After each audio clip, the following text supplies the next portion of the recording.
This is Randy, and welcome back to Brain Break with Randy and KeithO.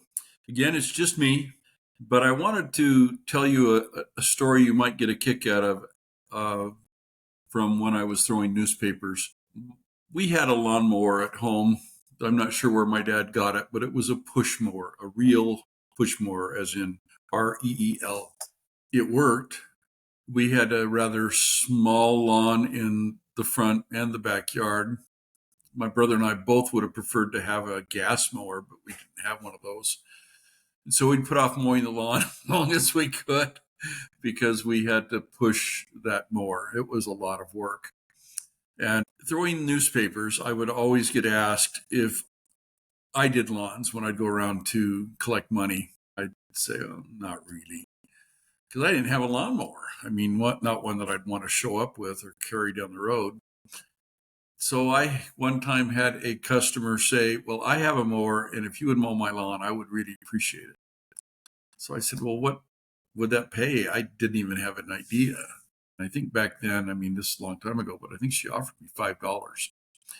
I said, okay, I'll do that. And so her mower was an electric mower. And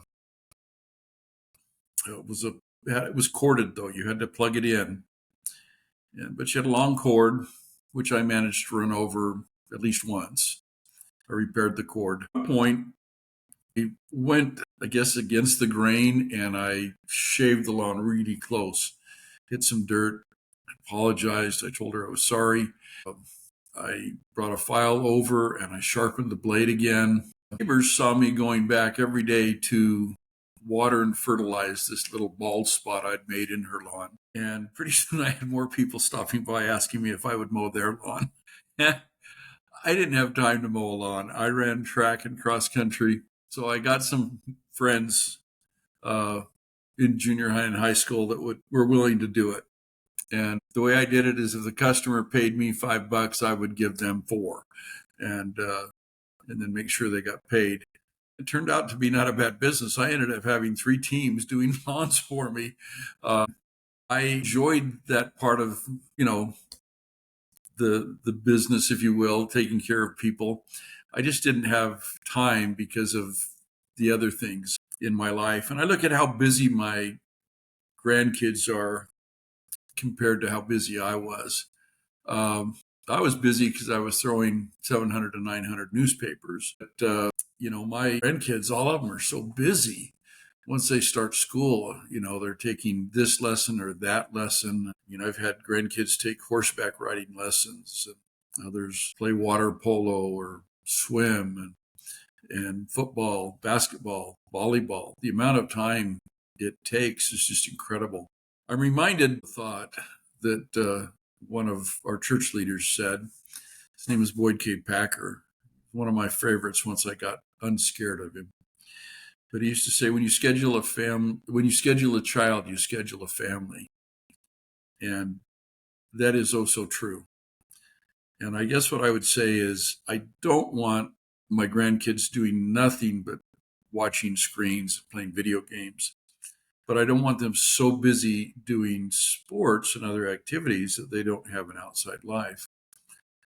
I worry that the children that I have taught have time to read, and that their parents make time to listen to them read, and that they're making sure that the books aren't just glorified comic books. There's a place for that, I know. I've had teachers tell me I'm wrong about that, but the great books I've read are amazing because it plays out in my head better than any movie ever could. And what my interest is that others will have that same opportunity to see the great book play out when they're reading it, and they'll be able to think back on it.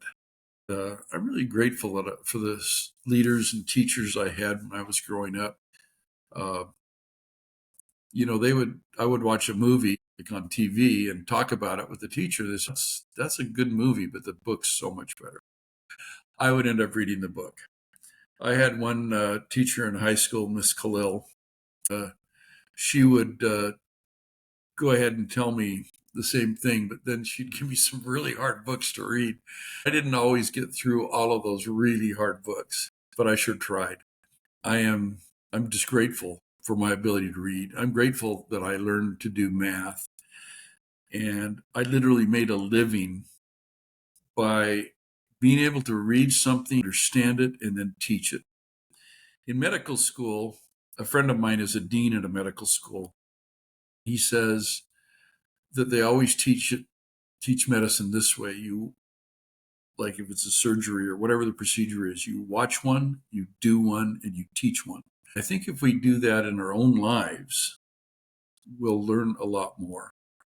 I had a tough time getting anybody to teach me about barbecue. Lots of my friends did it, but they did it on their schedule, not mine. And so as I traveled, I would befriend the pit masters at these barbecue places. They're world famous.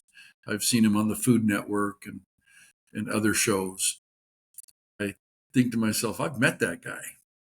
They were kind in that when I would ask them a question, being a dumb Arizona boy, they would answer my question, tell me why they used pink butcher paper instead of white butcher paper, why they would never use aluminum foil. I learned an awful lot.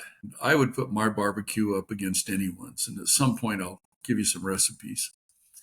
But what I've learned is if you just ask people in a kind way, most often they want to help you. I'm glad that my teachers were trying to encourage me to read, to develop the projector within my own head, and also just to realize how great it is to be able to sit down and read a book.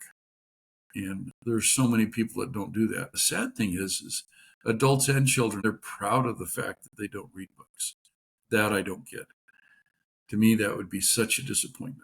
Now, it's one thing if you've got dyslexia or something and it's really difficult for you to do that. But it's another if you don't, in my opinion. Again, thank you for joining me. I enjoyed my lawn mowing business that I didn't do much at, but I'm grateful that I had good friends that I could rely on, and I could. They took good care of my customers, our customers. I didn't think that was a business I should keep running. I was probably very foolish in that way. If I had been smart, I would have invested that money in lawnmowers and trucks and had my guys do it year round, but I wasn't that smart. Back then, I could have afforded to buy the trucks, what they were paying me. So again, thank you for watching Brain Break with Randy. I hope you have a great day and that this has been enjoyable for you. Please have a good night. If you get a chance, like and subscribe. Tell your friends about us. We sure appreciate you. Bye now.